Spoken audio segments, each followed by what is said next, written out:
Good afternoon, everyone. So, what we have seen in the last lecture is we have seen the rate of convergence or order of convergence, and for that, we have seen firstly definition. What is a definition? It is said to be of order p if the rate of convergence is said to be of order p if there exists a constant c such that epsilon k plus 1, that is error at k plus 1 step, is equal to c times epsilon k raised to p. This p is called the order of convergence or rate of convergence. Okay. And this c is depending upon the derivative of a function f of x, that means the polynomial or the function which is given to us, whose root we are going to find out. And after that, we have seen one theorem that this set of all these roots, say x naught, x1 up to so on xn, are tending to the root zeta, and that we have proved with the help of mod of x minus xn plus 1 minus zeta is strictly less than or less than kn plus 1 plus some mod of x minus x naught minus z.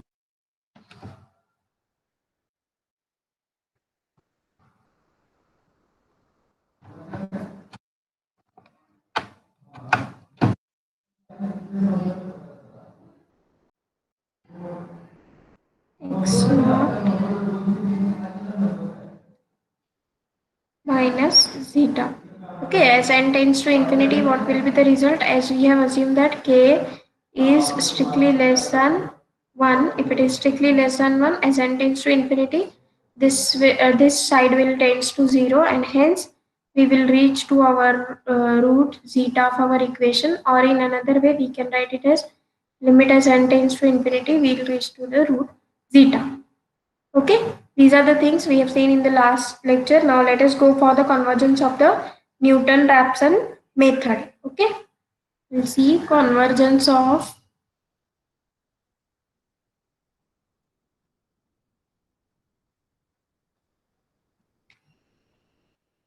Newton-Raphson method. One thing I want to tell you that your seminars will not be conducted, as I asked yesterday to ma'am. She told that we'll take a test of few people. At the end of this, all the syllabus will be completed. After that, one test instead of taking the seminar. Okay. Convergence of Newton-Raphson method. Let xn be the estimate root of a equation. That means we assume that let xn be the root of our equation f of x is equals to 0. Okay. So let us assume that let xn and xn plus 1 be the successive approximations.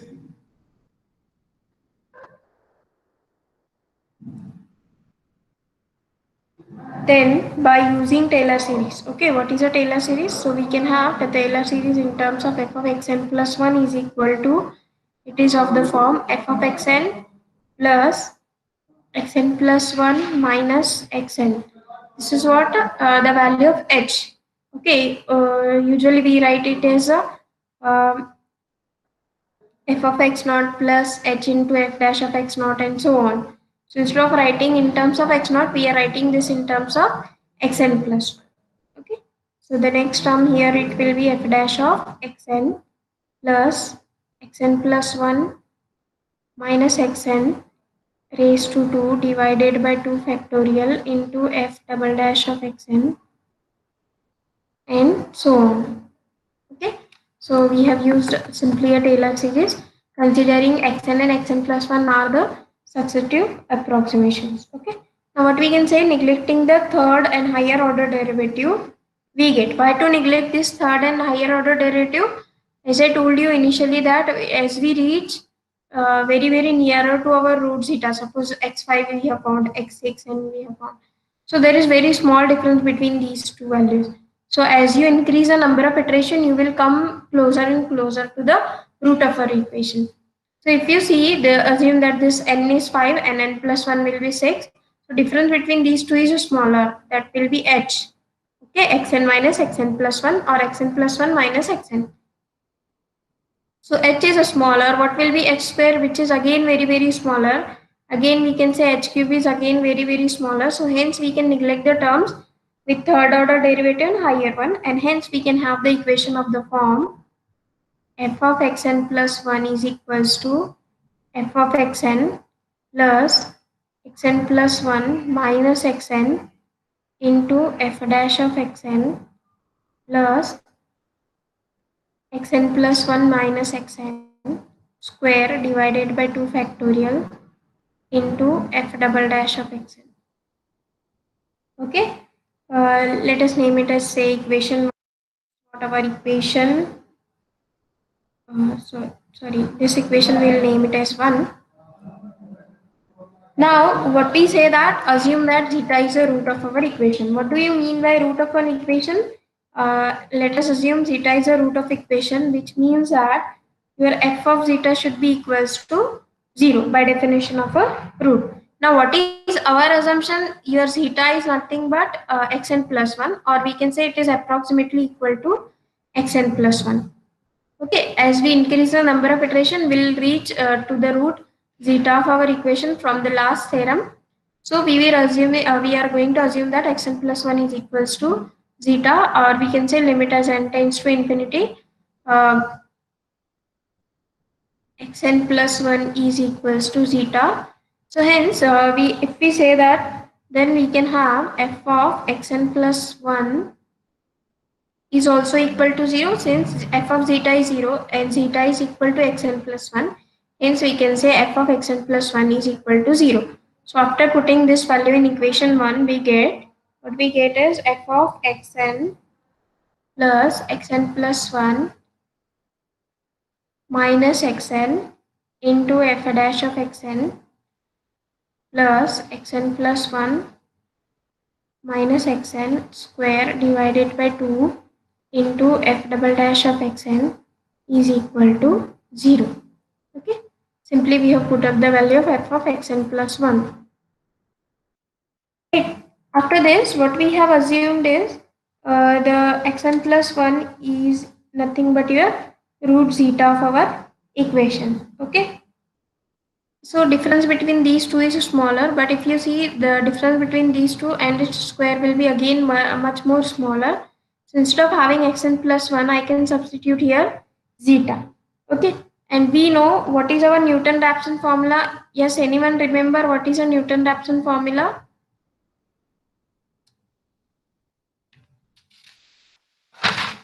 आहेत का जागे सगळे?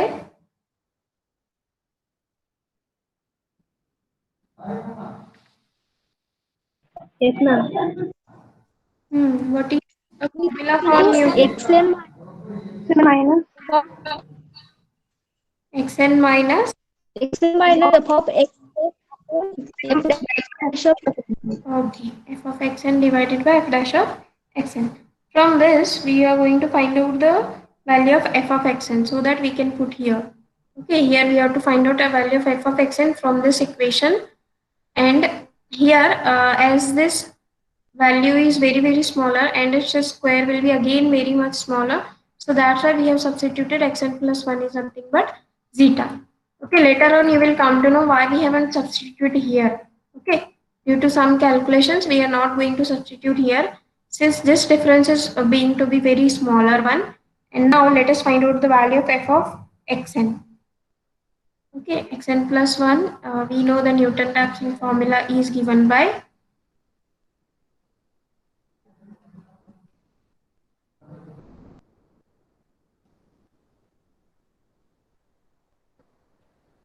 divided by f dash of xn, that I can multiply and I can write here. And now we have the value of f of xn. So what will be f of xn? If I take here, the f of xn will be equal to f dash of xn into xn minus f dash of xn into xn plus 1. Okay. So now we can take f dash of xn common and we can write the equation of the form f dash of xn into xn minus xn plus 1. Okay, now substituting this, let me name it as say equation 2. Now using this in equation 2, we get, okay, we have to substitute the value of f of xn. Okay, so for that I will write this as f dash of xn into xn minus xn plus 1 plus sorry, what was the mistake?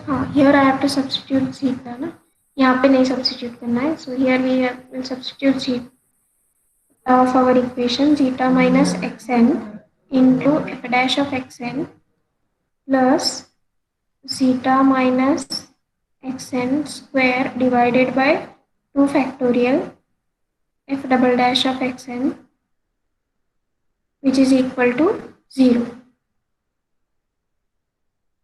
Okay, now how many terms are going to cancel? F dash of xn into xn. Here is also f dash of xn into xn with negative sign, here with the positive sign. So we get this f dash of xn will get cancelled with this f dash of xn multiplied by xn. So these two will get cancelled and v remains where what we have the terms now remaining with us is minus f dash of xn into xn plus 1. Okay, actually we haven't substituted zeta here x in terms of xn plus 1 because whatever the term we have obtained f of xn plus 1 is from Newton-Raphson formula and hence we have substituted this in our equation 2. आधी हे substitute करायचंच होता zeta minus xn. Okay, after that, what is the next term remaining with us? Plus zeta into f dash of xn plus zeta minus xn square divided by 2 factorial into f double dash of xn equal to 0. Okay. Now, what the terms we can take common? If we take f dash of xn common from these two terms, we get zeta minus xn plus 1 plus the same term I have to write zeta minus xn square divided by 2 factorial f double dash of xn equal to 0. Okay, now we have to work for these values. What are these values? Zeta minus xn plus 1 and zeta minus xn. Okay, now let us find out what are these one. Zeta minus xn plus 1. This is nothing but your error at n plus 1th step, as well as what is error at nth step? It is nothing but zeta minus xn. How to find out error? Error is nothing but the difference between the true value and approximate value. Approximate value at n plus 1th step is xn plus 1. Approximate value at nth step is xn. So these are what the values of the error. Now we have to substitute the values of error in the above equation and we get f dash of xn into zeta minus xn plus 1 will be epsilon n plus 1 plus zeta minus xn is nothing but epsilon n square divided by 2 into f double dash of xn equal to 0. Right? Now let us write down this equation in terms of epsilon n plus 1. Why this is so? Because if you go back to our last lecture, in the last lecture we have seen the relation as epsilon k plus 1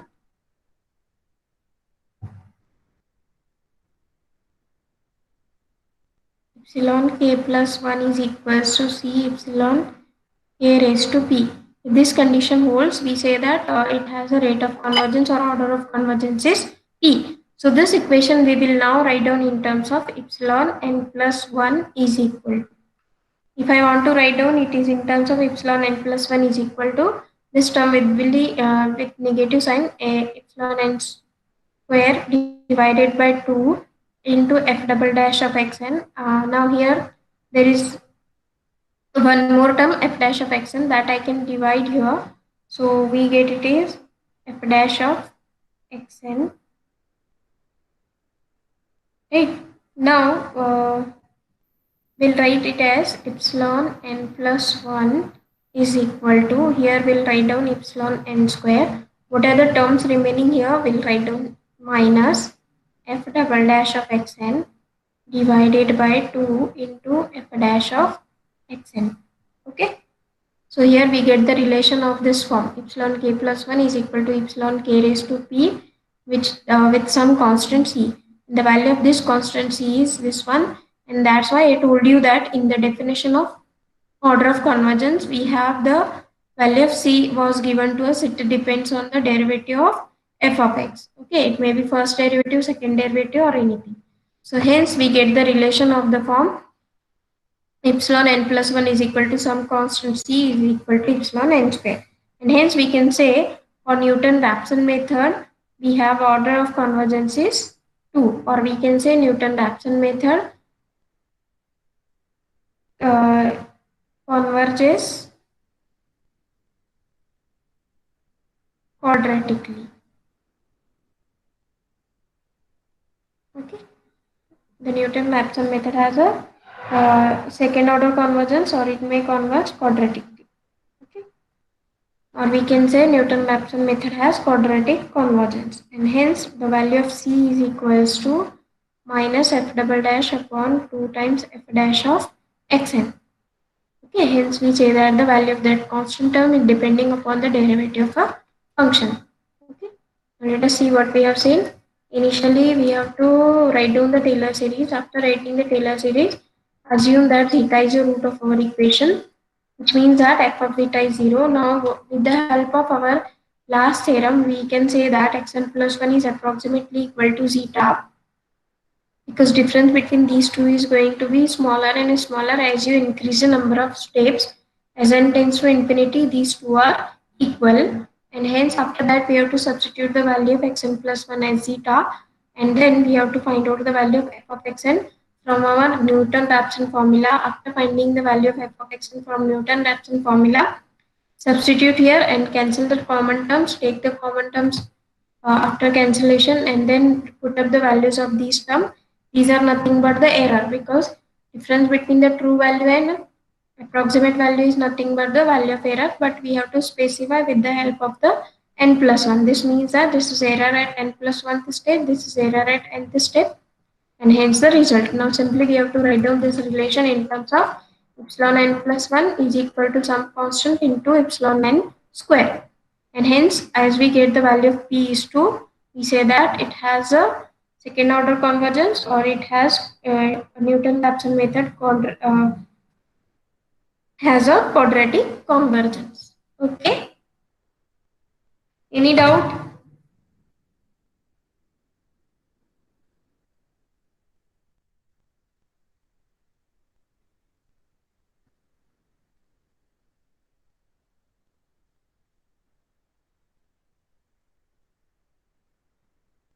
34 student मधून कोण पण हो पण म्हणत नाही, नाही पण म्हणत नाही.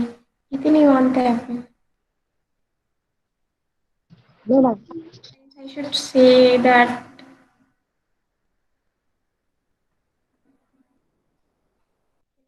for the secant method. Okay, the convergence of a secant method.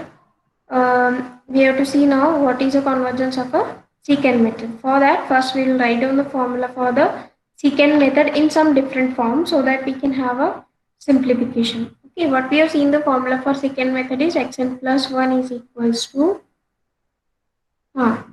Yes, anyone remember the formula for the secant method?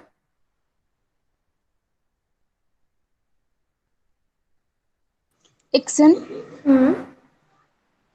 f of xn minus 1 F of x. minus f of xn minus 1 divided by f of xn minus 1 minus f of xn.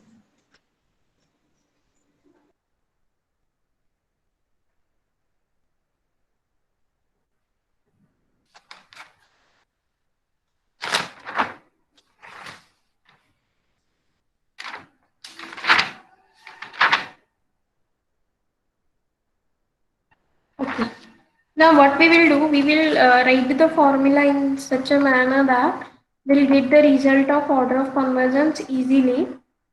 You can do from this formula also.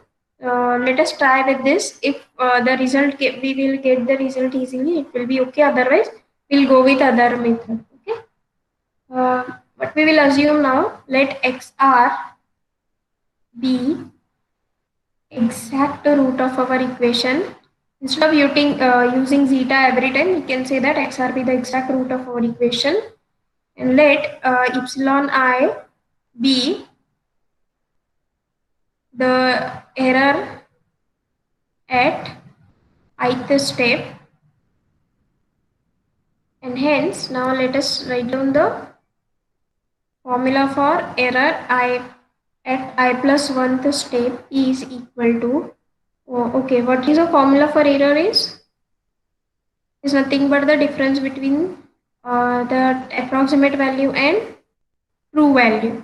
Okay, next the value of xi plus 1, I can write it as xr plus epsilon I plus 1. Okay, in this manner, we can also write down the value of xi is xr plus epsilon I. Okay, very similarly, we can write the value of xi minus 1 is equal to xr plus epsilon I minus 1. Similarly, you can write here similarly because we have simply found this one. Now, one may have a question why we have written here. Okay, what is the formula for error? Absolute error is xr minus xi plus 1. If I want to write down the error at I plus 1th step. What do you mean by a modulus? You can write the positive or negative ना, और जो भी होगा positive or negative होगा resultant will be positive. So you can write it is in terms of xr minus xi plus 1 or xi plus 1 minus xr. Okay. So that's why we have written here and we have found the values of xi plus 1, xi and xi minus 1. Right. Now let us put up all these values in our equation. Okay, as it is in terms of n. What we need here xn plus 1, xn minus 1. So let us put up all these values and we will find out the answer for this. Okay, xn plus 1 is equal to, what is the value for xn plus 1 is xr plus epsilon n plus 1 is equal to xn. Xn means xr plus epsilon n into, what is the term next one is f of xn minus 1. Okay, no need to disturb this one. F of xn minus 1 will keep as it is. What is the next term? Minus f of xn into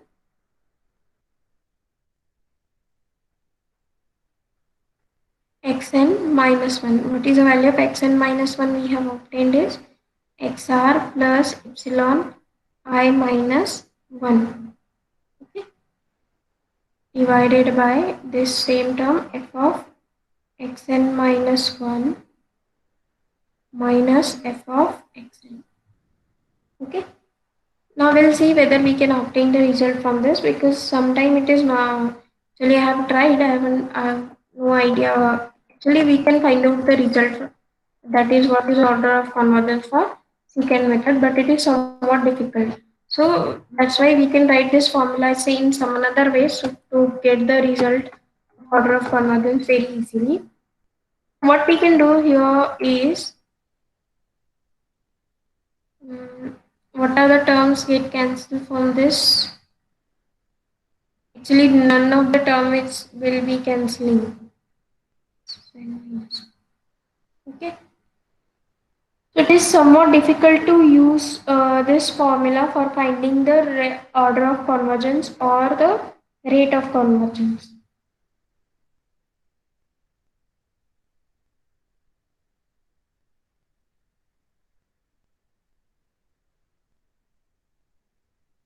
So what we will do, we will modify our formula. This formula we will modify and we'll write in the form of uh, xn plus 1 is equal to xn minus 1 divided by f of xn minus f of xn minus 1 into f of xn. Okay.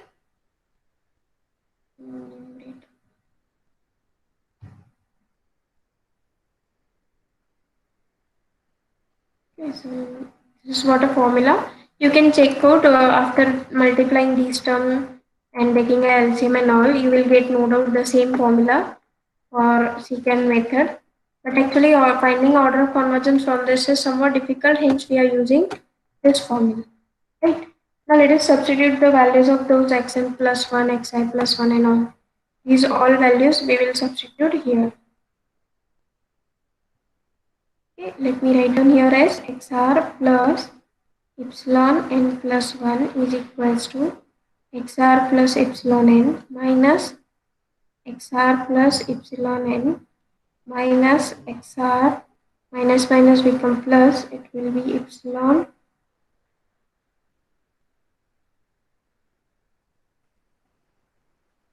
let me write down in the bracket itself. Xn minus 1 is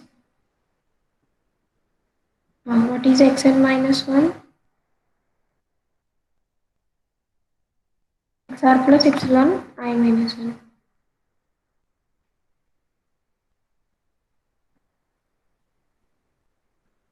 divided by f of xn into minus f of xn minus 1 into f of xn. Now what are the terms will get cancelled? You can say this xr will get cancelled with x plus xr minus xr. Now if I multiply this one, if we multiply this, what we get the resultant? Xr plus epsilon n multiplied by f of xn minus f of xn minus 1 minus what are the terms remaining here? Epsilon n minus epsilon n minus 1 divided by f of xn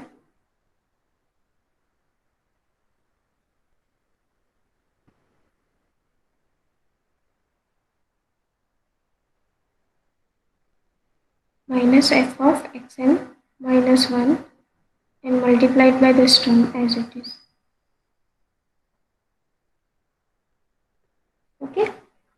And now let us check how many terms again will cancel. Okay, let us multiply this inside. We get it as xr into f of xn minus xr into f of xn minus 1 plus epsilon n into f of xn minus epsilon n into f of xn minus 1 minus epsilon n into f of xn minus minus become plus epsilon n minus 1 into f of xn divided by same term. How many terms will get cancelled? These two with positive and negative one. Okay, now we'll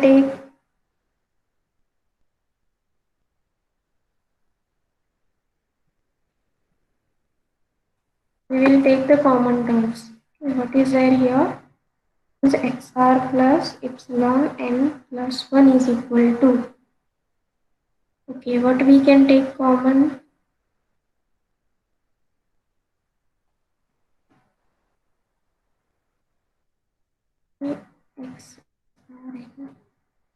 xr into f of xn, xr into this one, epsilon n into f of xn. Okay, if I take xr common, and here if I take okay, we have to keep it as it is. There is no term common. So xr into f of xn minus f of xn minus 1, right? The next term we have is plus epsilon n plus n minus 1 into f of xn minus epsilon n into f of xn minus 1 divided by what is the term? F of xn minus f of xn minus 1. Okay, now if I separate this one, what will happen? xr, these two terms get cancelled, plus epsilon n minus 1 into f of xn minus epsilon n into f of xn minus 1 divided by f of xn minus f of xn minus 1. Here is xr plus epsilon n plus 1. These two get cancelled, right? And we get epsilon n plus 1 is equal to f of xn into epsilon n minus 1 minus f of xn minus 1 into epsilon n divided by f of xn minus f of xn minus 1. Okay, so now we have got the relation, but actually this relation will not be useful for us because here we are not getting any relation of the form epsilon k plus 1 is equal to some c into epsilon k raised to p. Just like in the last one, Newton-Raphson method. In the Newton-Raphson method, we have got the relation very easily, right?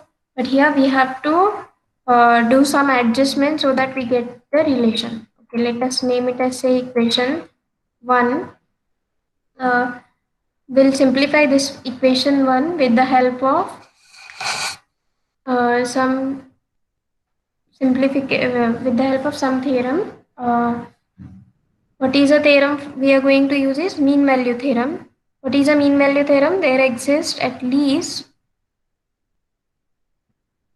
one point x is equals to r raised to I in the interval xr to xi such that what is a condition for mean value theorem? F dash of ri f dash of ri is equal to f of xi minus f of xr divided by xi minus xr.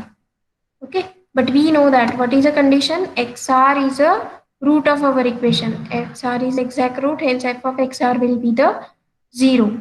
Okay, what is the value of epsilon I? Epsilon I is nothing but xi minus xr. Okay, difference between the uh, uh, value at ith position or ith iteration and xr. Hence, the above equation becomes f dash of ri is equals to it will be f of xi as f of xr will be 0 since xr is the exact root divided by the value of this term we can write it as epsilon I. Okay. So in this way we have obtained the value of f of xi or f of xn or f of xi. We can write it as f of xi is equals to epsilon I into f dash of ri. Simply we have multiplied epsilon I on both sides and we get the result f of xi is equals to epsilon I into f dash of ri, or if you want to write down in terms of xn, it is epsilon n into f dash of rn. Okay, similarly we can have the result for f dash of xn minus 1 will be equal to epsilon n minus 1 into f dash of rn minus 1. Now using all this in our equation 2, we get what we get is epsilon n plus 1 as it is equals to, now we'll substitute the value epsilon n into f dash of rn into this epsilon n minus 1 as it is. Again we have to substitute the value. Okay, this epsilon n as it is, the value of f dash of xn we can substitute f dash of xn minus 1 is epsilon n minus 1 into f dash of capital Rn minus 1.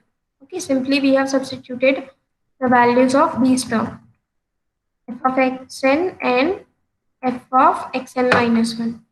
We have substituted those values as epsilon n into f dash of Rn, epsilon n minus 1 into f dash of Rn minus 1 divided by the same terms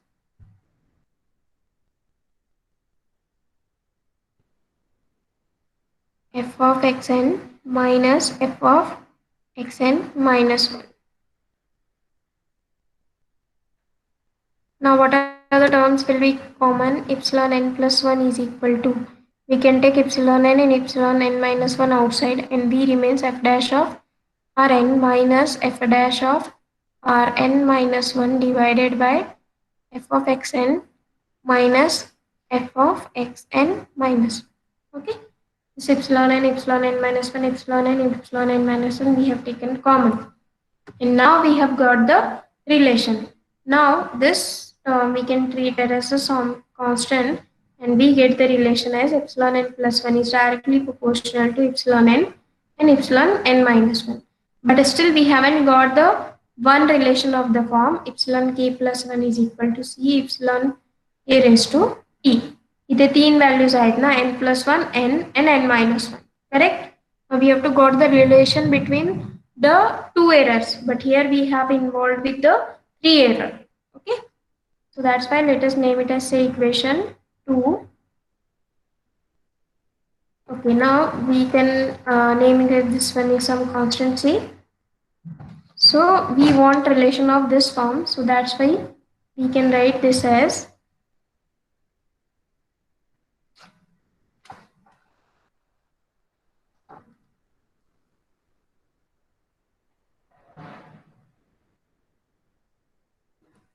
okay. What we want a relation epsilon k plus 1 is equal to 3 c epsilon k raised to p. So we have epsilon k plus 1 or epsilon n plus 1 will be directly proportional to epsilon n raised to p. This is what our definition. Okay, let's name it as some equation 3. Now similarly, we can have the relation of the uh, epsilon n is directly proportional to epsilon n minus 1 raised to p. Is it correct? N plus 1 n n. Okay, here you can see by definition of order of convergence there is a relation between n plus 1 and n. So here the same relation I can write it as epsilon n is equal to c into epsilon n minus 1 raised to p. We can take any value of k. So hence if it is k plus 1 here it should be k, if it is n it is n minus 1. So we have got these relations. Any doubt up to this? Okay. Now what we have to do, we have to substitute these relations in above equation. Okay. Instead of having n plus 1, we can substitute this one. And instead of epsilon n, we have to substitute this one. Okay, let us write down now. Epsilon n raised to p is directly proportional to epsilon n minus 1 raised to p into this epsilon n minus 1 as it is. And hence now we got the relation. So hence epsilon n raised to p is directly proportional to epsilon n minus 1 raised to p plus 1 now. We can add these powers. Now we can take a pth root and we get a relation of the form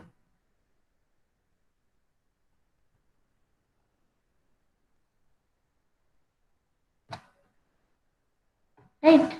Now what is the relation between epsilon sorry here it is epsilon n no? Okay, what is the relation between epsilon n and epsilon n minus 1? It is c into epsilon n minus 1 raised to p. And this I can write it as epsilon n is directly proportional to epsilon n minus 1 raised to p. And hence I have to write down this in terms of epsilon n minus 1 raised to p is directly proportional to epsilon n minus 1 raised to p plus 1 divided by p.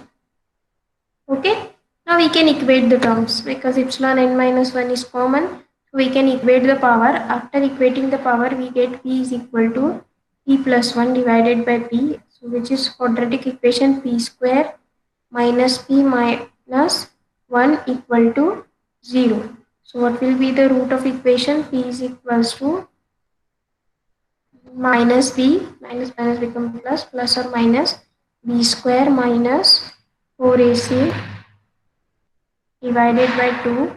So we get the value of p as 1 plus or minus under root 5 divided by 2. And hence we can say that the value of p or order of convergence is 1.618. You can consider 1 plus under root 5 divided by 2 instead of considering 1 minus under root 5 divided by 2. Considering the positive root, we can say that the order of convergence or the rate of convergence for a secant method is 1.618, and hence it is called a superlinear convergence. What is called a linear convergence? Linear means if order of convergence, if we get it is 1, it is linear convergence. If p is equal to 2, if that is order of convergence, if we get 2, it is quadratic convergence. But it is in between 1 and 2, hence it is called a superlinear convergence. And hence we can say that secant method has a superlinear convergence, or many times this will be an MCQ that order of convergence of a secant method is 1.618. The options may be different. Okay, let us see what we have started with. First, we have written the formula in some different format. So here we have written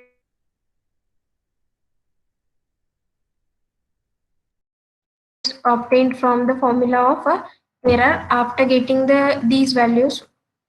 Okay, these three values are important, which we have to write down in terms of XR and epsilon I, that is in terms of error and exact root. XR is a exact root, and we substitute all these values and some terms will be cancelled out.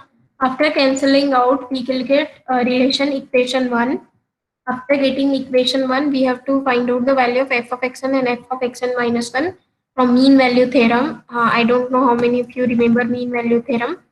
And hence, after using this mean value theorem, we get the relation of a f of xn, and similarly, we can write the relation for f of f dash of f of xn minus 1, and hence we get the result, that equation 2. After getting an equation 2, we have to go back to our definition. By using the definition, there is a relation between k plus 1 and k.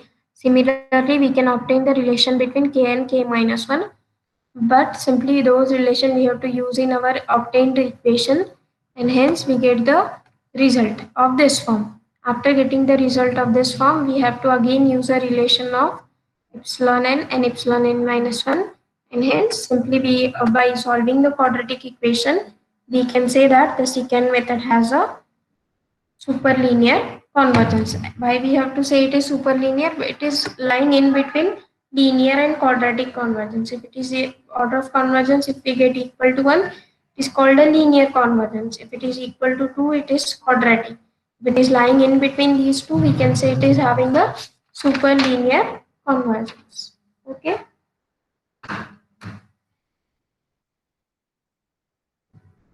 Any doubt? No, ma'am. खूप अवघड आहे का खूप सोपं आहे का काहीच वाटत नाही?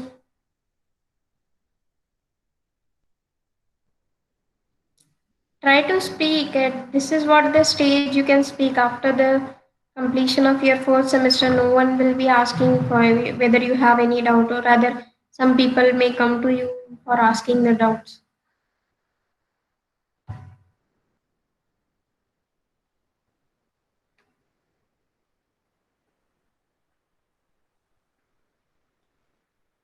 I think neighbors may be coming to you, no? Some if someone is saying that our child is doing MSc mathematics, so neighbors may be coming.